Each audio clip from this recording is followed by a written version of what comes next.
Hey guys, in this video, we'll be comparing four popular trading platforms: the Tradelocker, the DXTrade, the Matchtrader, and the Ctrader. Now, the Tradelockers offers a modern interface, customizable dashboards, and advanced risk management tools.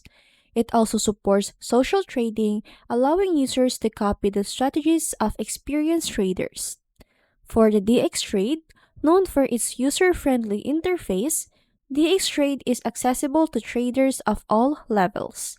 However, some users have reported occasional glitches and missing features, which could impact the overall trading experience.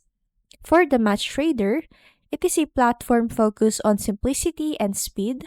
The Matchtrader is great for both beginners and experienced traders. It offers fast execution and cross-device compatibility, making it a reliable choice for those who want a straightforward trading experience without compromising performance.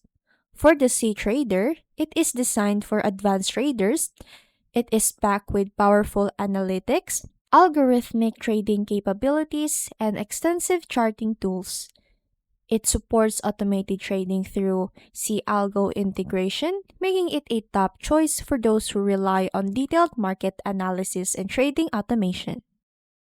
And that's the review of the Tradelocker, DXTrade, Matchtrader, and Ctrader. Thanks for watching, and I'll see you on the next one.